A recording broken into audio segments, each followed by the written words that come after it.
Good afternoon. Good afternoon, everybody. Today's session we are going to discuss about the propagation of sound in air. In the previous session, we had discussed about the vibratory motion of bodies and the wave propagation in a medium. That is, we had discussed even the non-mechanical waves and mechanical waves and the basic definitions related to the vibratory motion and the wave motion. In today's session, let us discuss how sound propagates in air. We know that sound is a form of energy and any vibrating body produces sound. So, when energy has to be transferred from one point to another point in a medium, sound propagates in the form of a longitudinal wave. Since a medium is very much required for the propagation of sound, sound is a mechanical wave and it requires a medium for the propagation of sound. Without medium, the sound cannot be propagated, cannot be transferred or moved from one place to another place.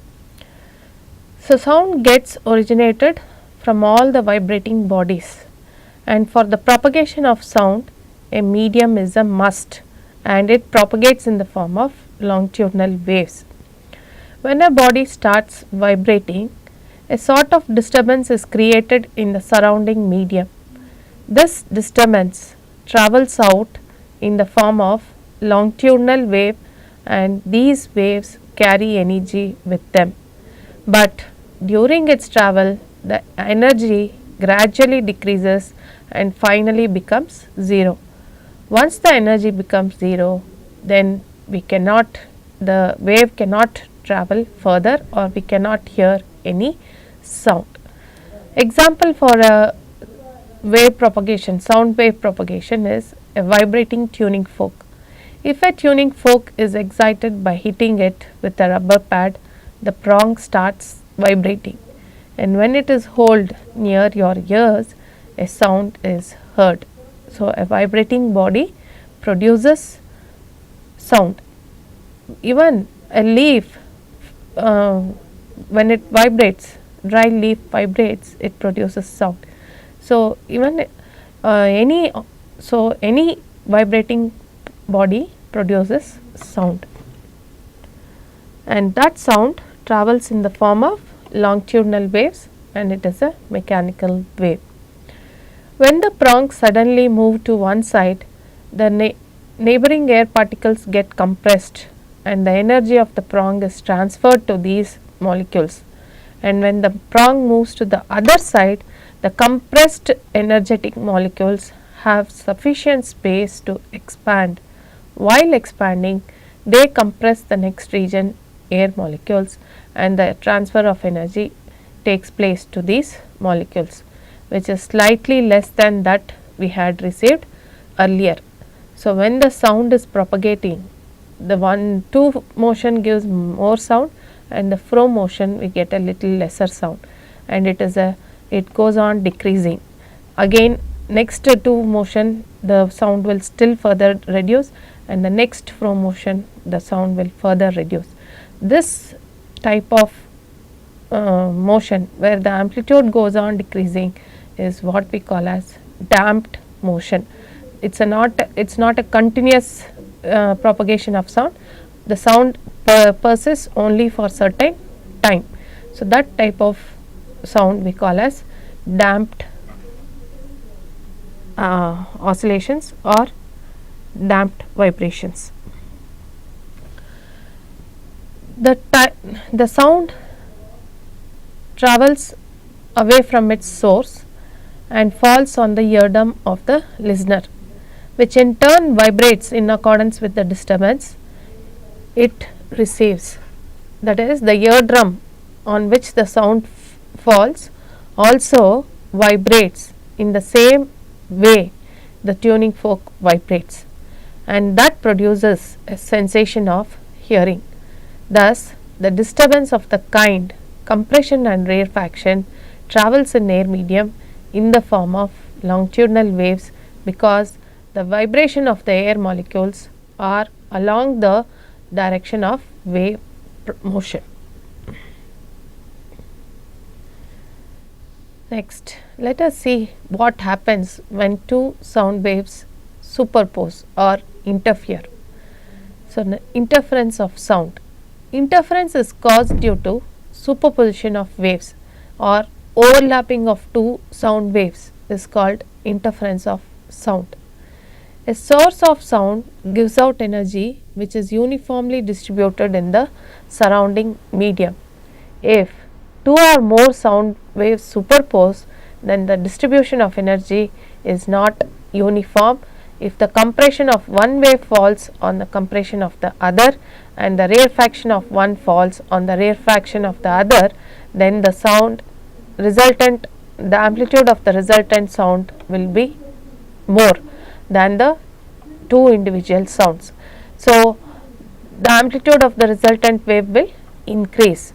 Consequently, the intensity of sound when two waves interfere in such a way that the compression of first sound wave falls on the rarefaction of the second sound wave and the rarefaction of first wave falls on the compression of the second wave, then the resultant amplitude will decrease, resulting in the decrease of sound intensity. So, the modification in the distribution of sound energy in a medium due to the superposition of two or more sound waves is called interference of sound. There are two types of interference, that is constructive interference and destructive interference. Constructive interference is one in which two sound waves interfere such that the compression falls on compression, rarefaction falls on rarefaction, giving a maximum sound intensity, that we call as constructive interference. Whereas in the destructive interference, when the two sound waves overlap, the compression of first wave falls on the rarefaction of the second wave, whereas the rarefaction of the first wave will fall on the compression of the second wave. That type of superposition or interference of sound we call as destructive interference, because the intensity of sound will be less than that of the individual sounds. So, when two sound waves interfere to give more amplitude of sound or more intensity of sound, that is called as constructive interference. When two sound waves interfere to give less amplitude of sound or less intensity of sound is called as destructive interference. Next, let us calculate or find out an equation to calculate the velocity of sound in air. As we know, sound needs a medium for propagation. We are taking the medium here as air, and let us see what is the formula to calculate the velocity of sound in air. We know that sound travels in the medium as a longitudinal wave. Its velocity is determined by the elastic nature of the medium. So, the medium through which the air is passing through is mainly characterized by its elastic nature. So, based on the elastic nature of the medium, the velocity of the sound depends on the elastic nature of the medium. So, Newton was the first scientist who derived an expression to calculate the velocity of sound, and that formula is called as Newton's formula. Considering the elastic property of the medium, Newton showed that the velocity of sound is V is equal to root of E by rho, where V is the velocity of sound, E is the modulus of elasticity of the medium, and rho is the density of the medium. But for gases, the modulus of elasticity is equal to bulk modulus, whereas for solids it can either be Young's modulus, rigidity modulus, or bulk modulus. But for gases, whenever there is a change in temperature or whenever a force is applied on a gas or pressure is changed, we know that the volume will change. It is a three-dimensional object, so the volume is going to change. Hence, for gases, the modulus of elasticity is equal to the bulk modulus, and that is why E is equal to B, where B is the symbol for the bulk modulus.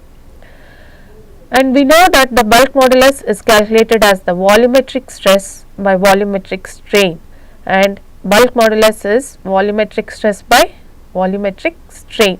That is, stress is calculated as force per unit area of cross section, and the volumetric strain is the ratio of change in volume to the ratio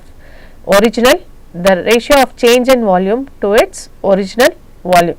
So, if a force F is acting on a piston of cross sectional area A, changing the velocity by a value of dV, and if the original volume of the gas is capital V, then the bulk modulus is calculated as F by A divided by dV by V. But we also know the pressure is calculated as the force per unit surface area. So, F by A is also written as a change in pressure, that is dP. So, we get the formula for the bulk modulus as dP by dV divided by V.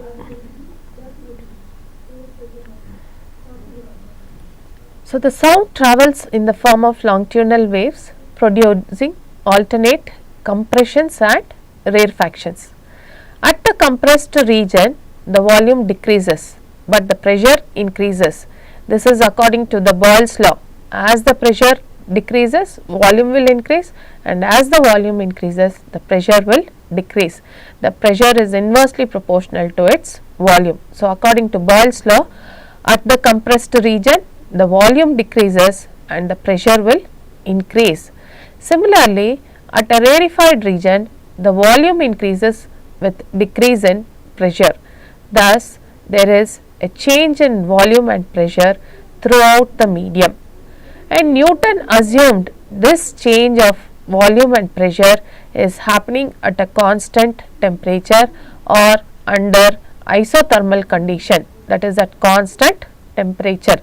So, the changes in pressure and volume when gas is compressed or rarefied happens at a constant temperature. That was the assumption made by Newton, and according to Boyle's law, at constant temperature the pressure varies inversely as its volume. Thus, PV is equal to constant.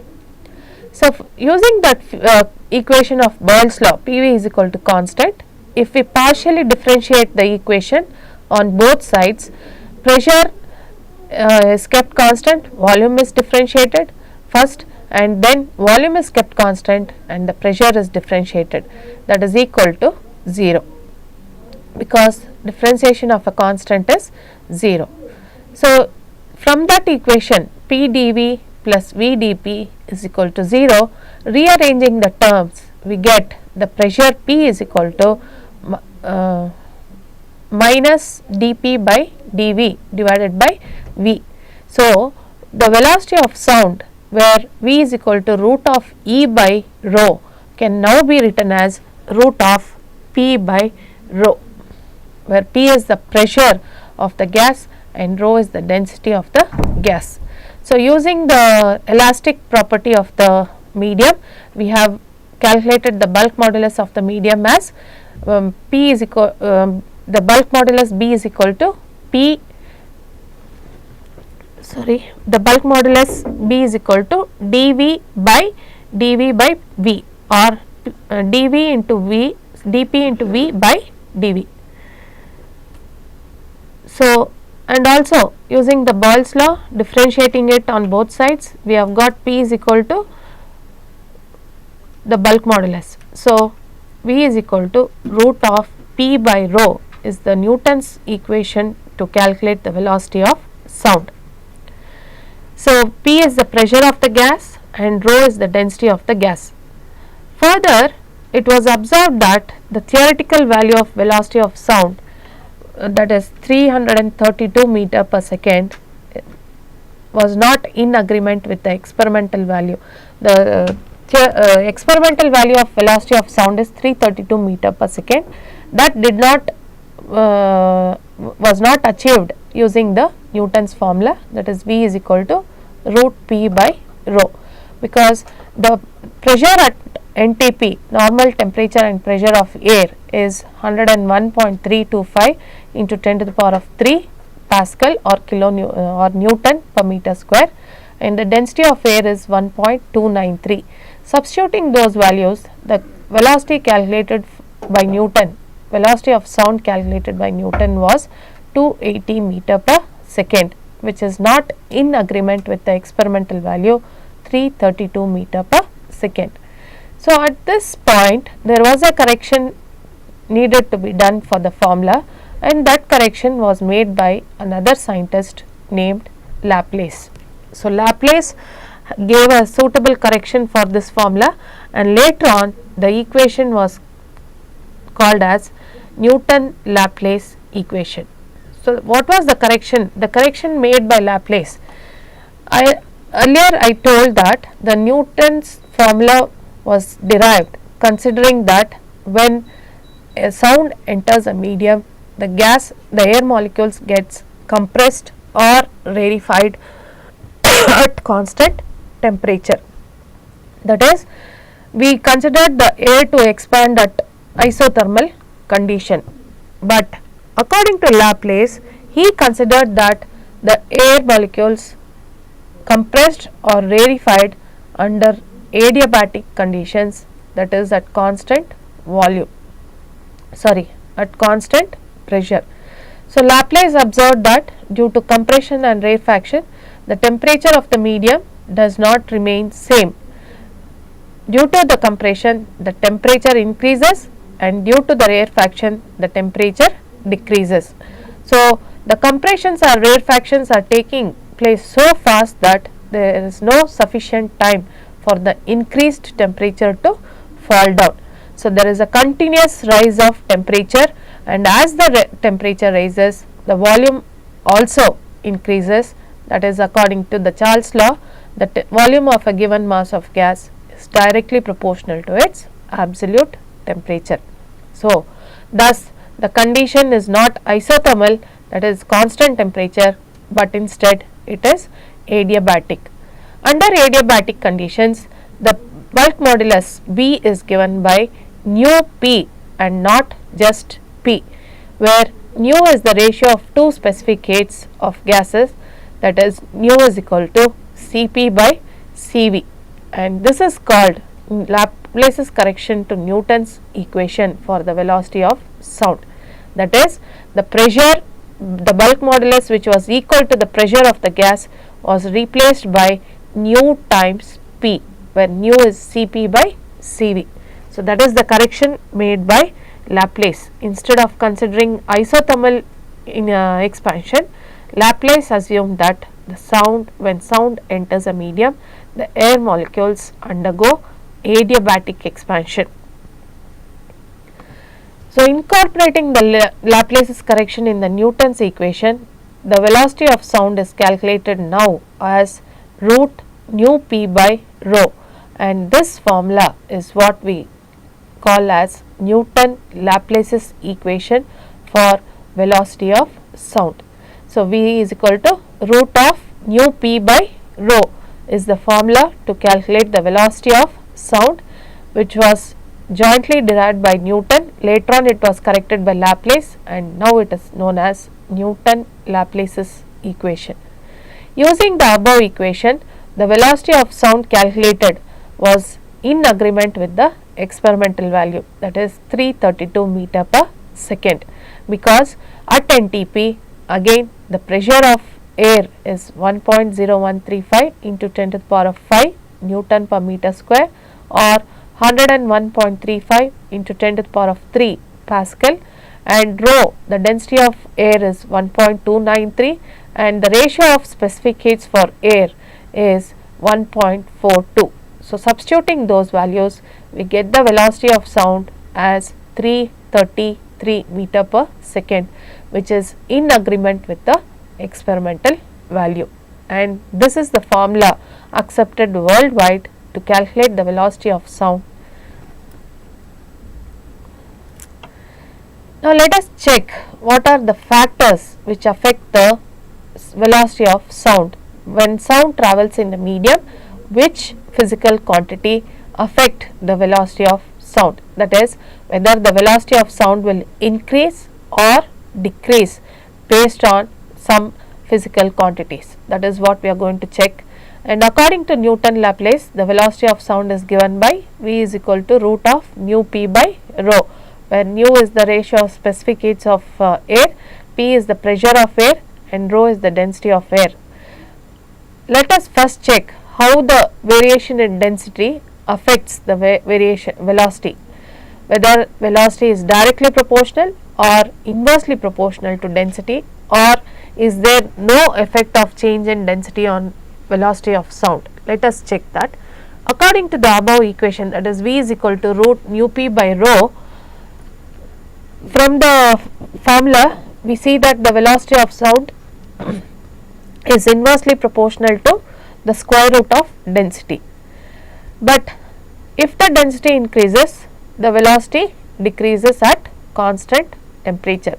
So, since they are inversely proportional, the density, as the density increases, the velocity will decrease at constant temperature. If we take two densities of two gases of different densities, rho 1 and rho 2, then the ratio of their velocities is given by V1 by V2 is equal to root of rho 2 by rho 1, because V1 is the V1 is the velocity of sound of first gas, V2 is the velocity of sound in the second gas.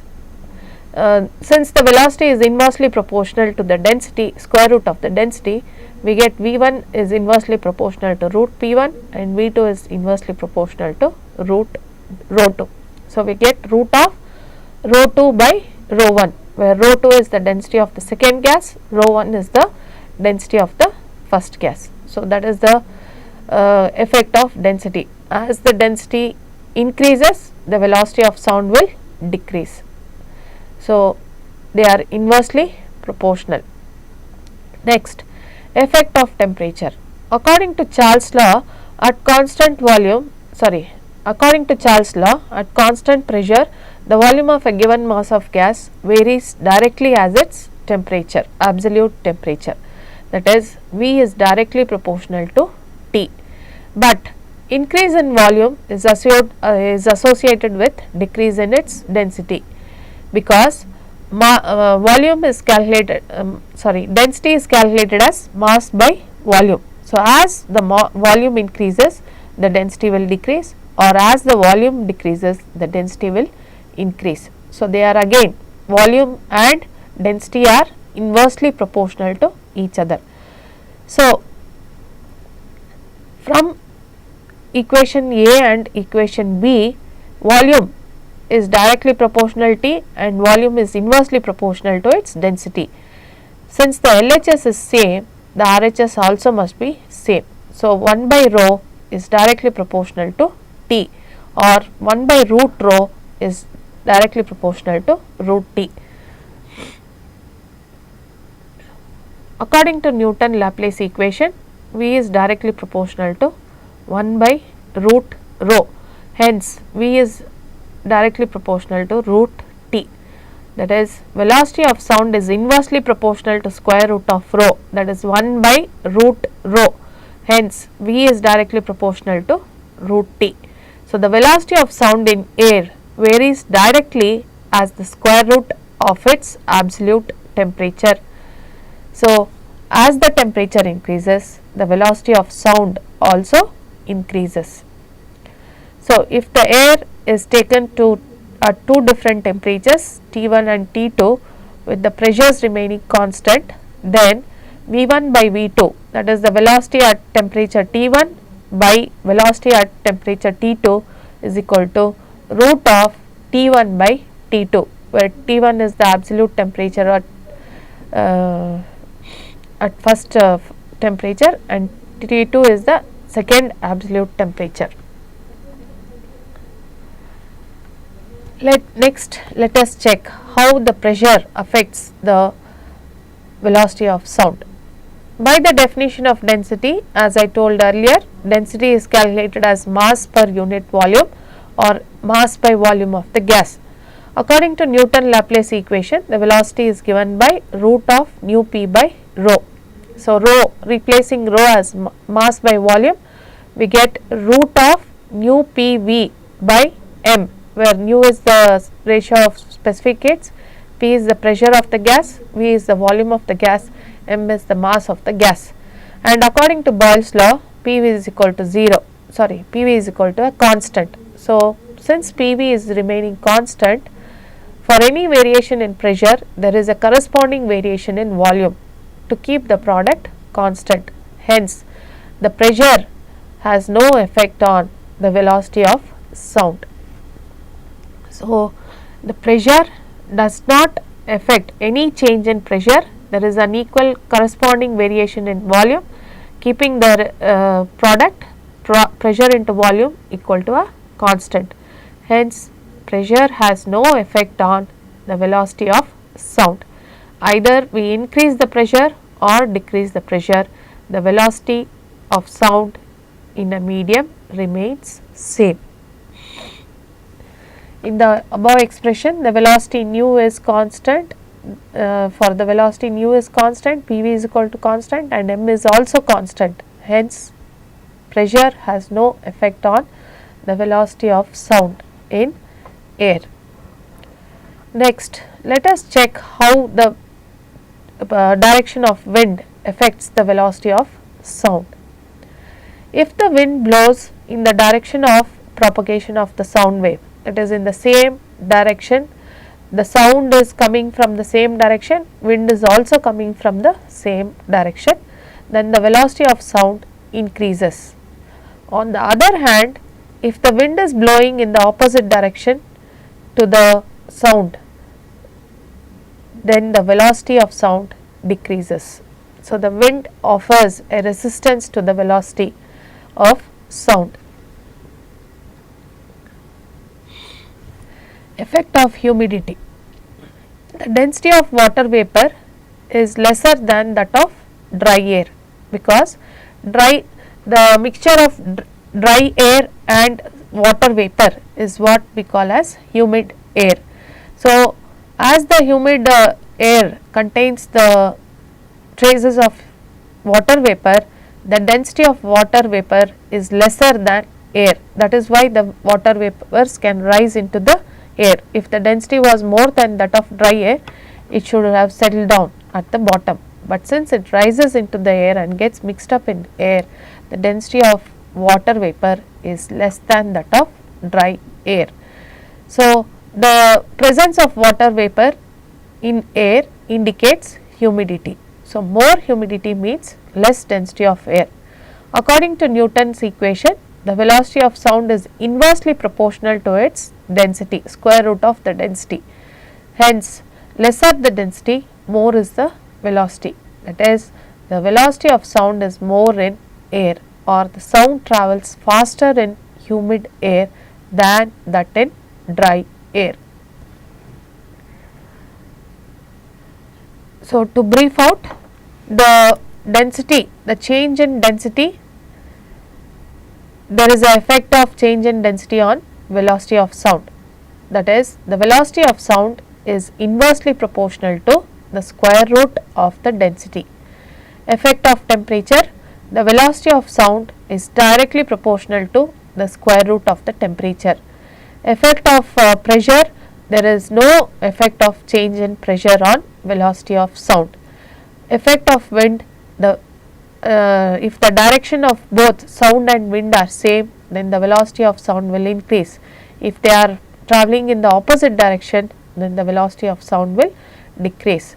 And lastly, the sound travels faster in humid air than the dry air. Next, let us look on to the characteristics of sound waves.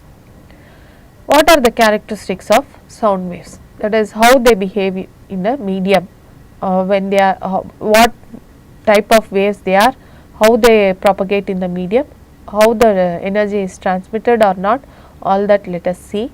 So, the first characteristics of sound waves, it is a mechanical wave travelling in the form of longitudinal waves. So, longitudinal waves are one which are characterized by compressions and rarefactions, and also a longitudinal wave is one in which the wave propagates in the same direction as that of the disturbance, or the molecules vibrate in the same direction as that of the wave propagation. So, they are mutually parallel to each other. And the previous session, as I told, longitudinal waves are represented by compressions and rarefactions, and they cannot be polarized. So, sound waves also cannot be polarized. So, sound waves are longitudinal waves in which the disturbance and the wave propagation are mutually parallel to each other, or they are in the same direction.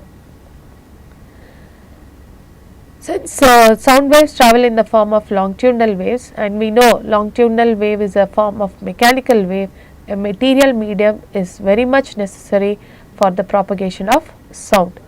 If sound is allowed to travel through vacuum, no sound will be heard, because sound does not propagate in vacuum. So, it is very much required for that a material medium exists for the propagation of sound.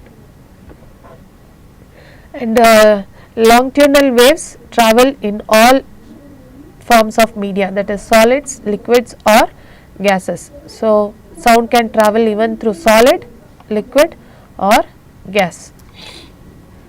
If there is no presence of medium, then the sound cannot be propagated or it cannot be heard. The third characteristic of sound waves, they transmit energy from one point to another waves. As we told earlier in the earlier session, when waves propagate through a medium, they carry energy with them. So, since sound waves are travelling in a medium in the form of longitudinal waves, they transmit energy or transfer energy from one point to another point. When the sound falls on the eardrum, there is a sensation of hearing, because the eardrum will also vibrate in the same manner as the vibrating object. So, there is again compressions and rarefactions of the eardrum which will cause a sensation of hearing. Sound waves undergo reflection. Sound waves undergo reflection. The example for this is echoes. When sound falls on a hard surface, which is the distance, minimum distance of 17 meter, the sound gets reflected and it is heard as an echo. So, the sound waves undergo reflection. They undergo reflection when they hit a hard surface. And next characteristics, when a sound wave travelling in one medium enters another, the frequency remains same, but the wavelength and velocity will change. So, suppose the sound is travelling through wood and it suddenly comes into air, then the frequency of sound will remain same, but the wavelength and velocity will change. Whereas, in the previous session we had calculated for all electromagnetic waves, the velocity will remain same, whereas the frequency and wavelength will change. Here, in case of sound waves, the frequency of sound will remain same and the wavelength and the velocity will change, because according to the formula V is equal to n lambda, if one remains same, the other two must vary. So, in for electromagnetic waves, the velocity will remain same, frequency and wavelength will vary, whereas here if the frequency remains same, the wavelength and velocity of sound will change. The next property of or characteristics of sound wave, the sound waves show interference and diffraction phenomena. When I mentioned the first characteristics of sound wave, that is sound waves travel in the form of longitudinal waves, and we said longitudinal waves cannot be polarized, that is the disturbance and the wave propagation cannot be separated as they are mutually parallel to each other. But sound waves can undergo interference and they can also exhibit the property called diffraction. Interference, as we discussed earlier today, interference is superposition of two waves. When two sound waves superpose such that the intensity of sound increases, we call that interference as constructive interference, whereas when two sound waves interfere in such a manner that the intensity will decrease, such type of interference we call as destructive interference.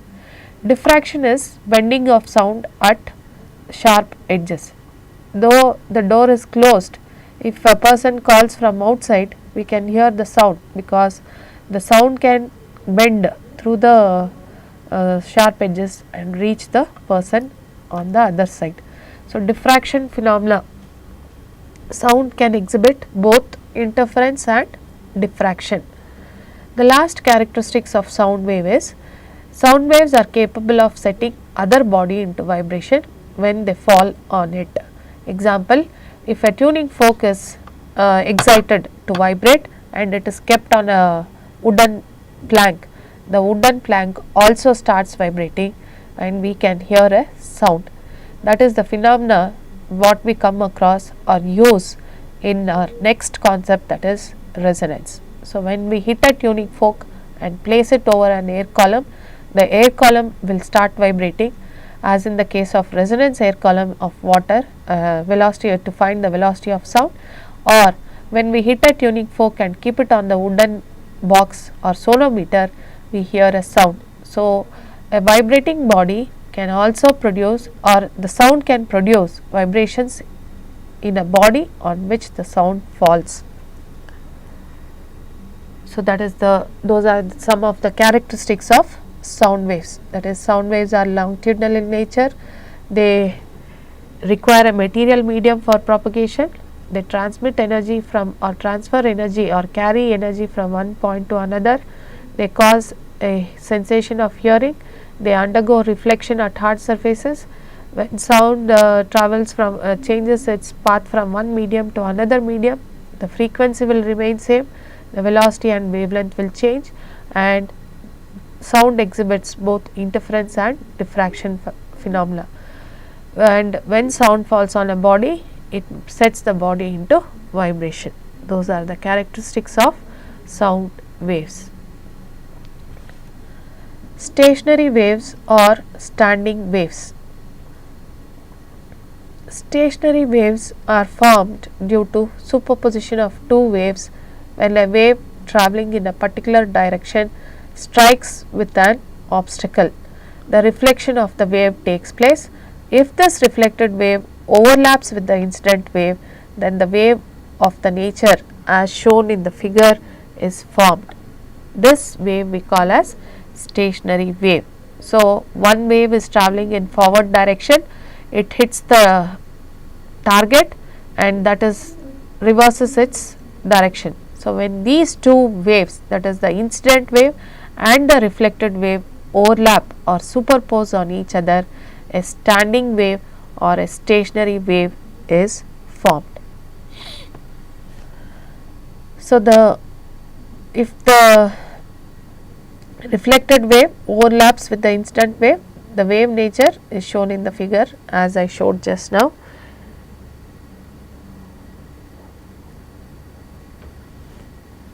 This wave we call as standing wave or stationary wave, because the wave is not progressive, as other waves they are progressive, the disturbance can be propagated in a medium.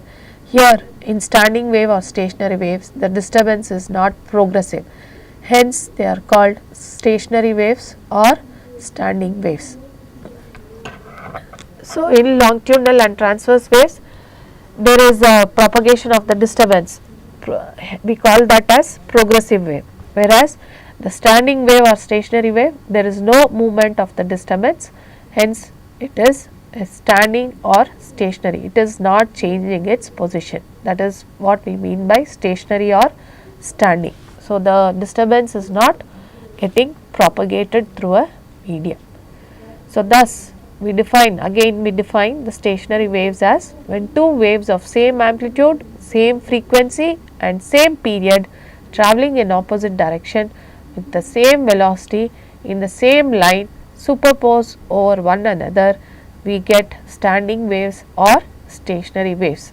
Reflection of incident wave overlaps with the incident wave, also we get a stationary wave. when two similar waves traveling in opposite direction in the same line superpose, then also we get stationary waves or standing waves. Here in the figure, some points are marked as A and some other points are marked as N.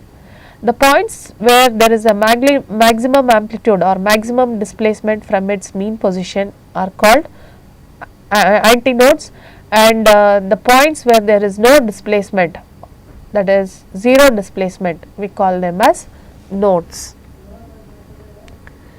Now, let us see what are the characteristics of these stationary waves. So, the first the characteristics of the stationary wave is, as I told, they are standing waves, there is no propagation of disturbance in the medium, hence there is no transmission of disturbance as well as there is no transmission of energy when a stationary wave is set up in a medium. Neither the disturbance nor the energy gets propagated in the medium.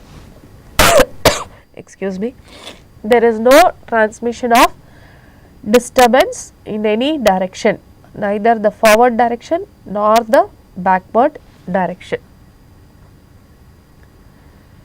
Secondly, there exist two specific points on the wave called nodes and antinodes. As I told, antinodes are the points where the amplitude of vibration is 0 and at antinode the amplitude of vibration is maximum.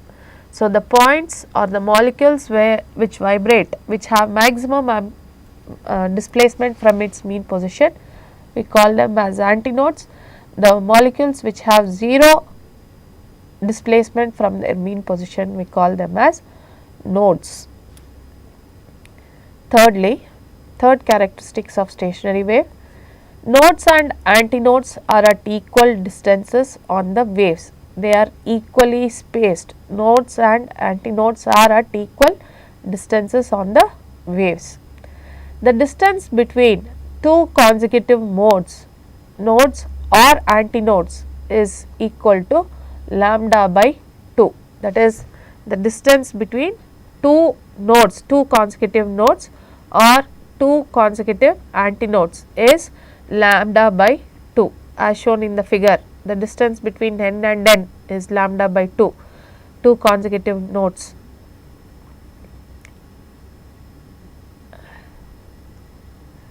And the distance between a node and the adjacent antinode is equal to lambda by 4.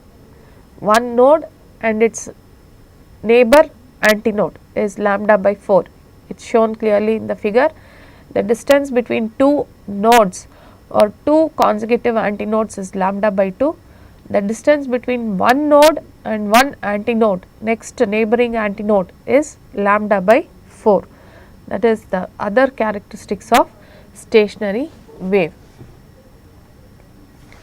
The next characteristic, as I told, stationary waves do not propagate through a medium, they do not transmit any energy from one point to another point. The last characteristics of stationary wave, the stationary wave is divided into a number of segments called ventral segments. We also call these ventral segments as loops, and all the particles in a ventral segment vibrate in the same phase. All the particles of a ventral segment vibrate in phase, they are in phase, whereas the molecules in one segment to their neighboring segment, they are out of phase, they do not have same phase. If one is positive, the other one is in negative phase. The next topic is free and forced vibrations. When a tuning fork is hit with a rubber pad and left free, it starts vibrating. The number of vibrations made by it in 1 second is called its frequency of vibration, and it depends upon the dimension of the vibrating body. In the same way, if a stretched string of violin is plucked and left to itself, it vibrates about its mean position with certain frequency. Such vibrations are called free vibrations. That is, when a body is excited to vibrate, or we just apply some force on a body, so that the body vibrates, the body will vibrate freely on its own with its natural frequency, that we call as free vibrations. When a body is displaced from its mean position and left free, it starts vibrating with its own frequency, and it is called free vibration. Whereas the frequency of vibration, of free vibration, the frequency with which a body vibrates freely, is called as natural frequency of the vibrating body. If the amplitude of vibration is constant, then it is called undamped free vibration. That is, earlier when discussing the propagation of sound, I said when the prongs move to one side, the intensity of sound will be different, and when the prongs move to the opposite the side, the sound diminishes, the intensity of sound diminishes. But here, if the vibration of the body happens at constant amplitude, then it is called undamped free vibration. If the amplitude of the vibration gradually decreases, then it is called damped free vibration. This is the representation of damped free vibration and undamped free vibration. The first figure A represents undamped because the amplitude remains same, whereas in the figure B the amplitude goes on decreasing. So, there is some dampening, the intensity of sound goes on decreasing, hence it is called damped free vibration. Next, let us see what, or let us understand what we mean by a forced vibration. So, when a tuning fork is kept gently over a wooden plank, the plank also starts vibrating, but the frequency of vibration of the wooden plank is same as that of the vibrating tuning fork. As a result, a loud sound is heard. Since the vibrating area of the wooden plank is greater than that of tuning fork, sound of higher intensity is produced. Unless until when we hit a tuning fork and hold it near our ears, we do not hear the sound. Whereas, when a tuning fork is hit and placed on a wooden plank, since there is a vibration set up in the wooden plank, without keeping the wooden plank closer to your ear, we can hear the sound, because the sound of higher intensity is produced when a vibrating tuning fork is kept on the wooden plank. This type of vibrations, where we set up the vibrations in a body using the vibrations of another body, we call it as forced vibrations. So, when a body is set into vibration by an external periodic force, then the body vibrates with the frequency of the external periodic force, but not with its natural frequency of vibration. This type of vibration is called forced vibration, and this is what we are going to use in our next phenomena that we are going to discuss in the next session, that is resonance. Another example of forced vibrations is the example of sonometer. So, when an excited tuning fork is kept over the board of a sonometer, the air column inside the hollow box is also set into vibration at the frequency of the tuning fork itself to produce sound. This vibration is called forced vibration. Here, the natural frequency of the air column inside the box is not same as that of the tuning fork, it is different. So, today we have discussed the propagation of sound in a medium or in air, and what are the characteristics of sound, what are the quantities which affect the velocity of sound. Based on the formulas, Newton Laplace formula of velocity of sound and the factors affecting the velocity of sound, we are going to solve some problems, and also based on the characteristics of stationary waves, that is the distance between two nodes is lambda by 2 and the distance between two consecutive one node and one antinode is lambda by 4. So, based on these characteristics of sound, characteristics of stationary waves and the Newton Laplace's formula of sound, let us calculate some quantities. So, the first problem goes as the temperature at which the velocity of sound in air becomes double the velocity of sound at 0 degree centigrade. As I told, the velocity of sound is directly proportional to its square root of absolute temperature. Velocity of sound is directly proportional to the square root of its absolute temperature. So, the absolute, there are two things here in the problem. The temperature, there is some velocity of sound at 0 degree centigrade, that is T1 is equal to 0 degree centigrade or it is equal to 273 degree Kelvin.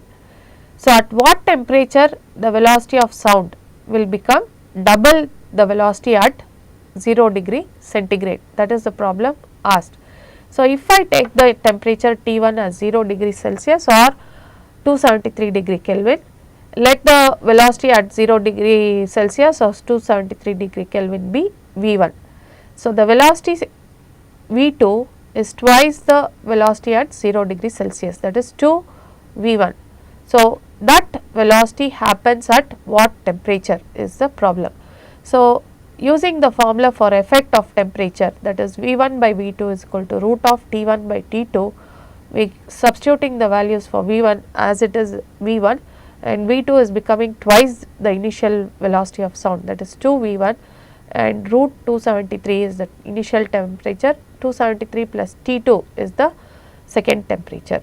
Calculating, substituting and calculating, we get the temperature at which the velocity becomes double its velocity at 0 degree centigrade as 1092 degree Kelvin or 1092 minus 273, that is 819 degree Celsius. Next, the density of air at NTP is 1.293 kg per meter cube. If nu is 1.42, what is the velocity of sound at NTP? So, the density of air is given, the ratio of specificates for air nu is also given, and we are asked to calculate the velocity of sound. In the previous session, I told the normal temperature is 273 degree Kelvin and the normal pressure is 101.325 into 10 to the power of 3 Pascal. So, substituting those values, we get the velocity of sound V is equal to root of nu p by rho. Using the Newton Laplace's formula, V is equal to root of nu p by rho. Substituting, we get the velocity of sound as 333.5 meter per second. 333.5 meter per second. The next problem is based on the characteristics of stationary waves. So, the distance between two consecutive nodes of a stationary wave is 37.5 centimeter. Find its wavelength and frequency given the velocity of sound is equal to 330 meters per second. So, the data available for us in the problem is the velocity of sound is 330 meter per second. We are asked to calculate the wavelength of sound and also the frequency of sound. The other data available for us is the distance between two consecutive nodes is 37.5 centimeter, and we know the distance between two consecutive nodes or antinodes is equal to lambda by 2. So, lambda by 2 is equal to 37.5 centimeter, V is equal to 330 meter per second. So, what is the wavelength? Lambda is equal to what? Frequency N is equal to what? So, in a stationary wave, the distance between two consecutive nodes is lambda by 2. So, lambda by 2 is equal to 37.5 centimeter. So, lambda is twice 37.5, that is 75 centimeter, or 75 into 10 to the power of minus 2 meter, or we can even write it as 0.75 meter. To calculate the velocity of sound, the frequency of sound, we can use the formula V is equal to n lambda, because we know the velocity of sound is 330 meters per second and the wavelength of sound is 75 into 10 to the power of minus 2 meter. So, the velocity of sound is given by V is equal to n lambda by V is equal to n lambda, or n is equal to V by lambda. Substituting the values for velocity of sound as 330 and lambda as 75 into 10 to the power of minus 2, we get the frequency of sound as 440 hertz. So, the wavelength is 75 centimeter and the frequency is 440 hertz. So, today in today's session we have discussed the propagation of sound in air and what are the characteristics of sound. That is, sound travels in the form of longitudinal waves, they transmit energy from one point to another point, they require a material medium for their propagation. Without a medium, sound cannot travel. Sound, when it travels from one medium to another medium, the frequency remains same, the velocity and the wavelength of sound changes, but the frequency will remain same.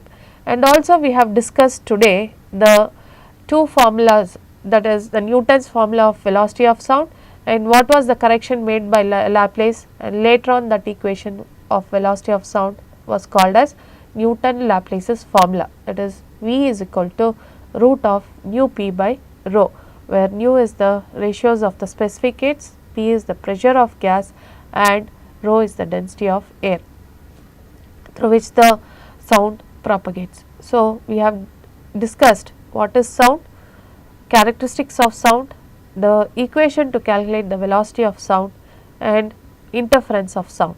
We also have discussed the two types of vibrations, that is free vibrations and forced vibrations. That is, when a body is disturbed from its mean position, if it vibrates on its own freely with its natural frequency, then we call it as free vibrations.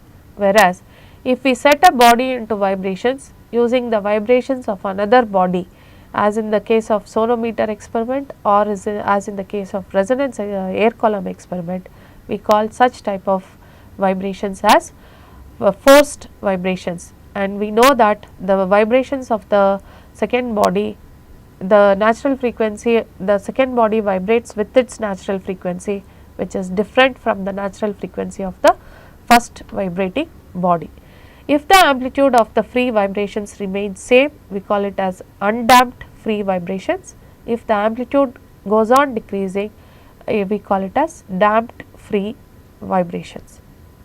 And the lastly, we saw what is a stationary wave and what are the characteristics of stationary wave. We also have solved some problems based on the Newton Laplace formula and the characteristics of stationary waves. Thank you.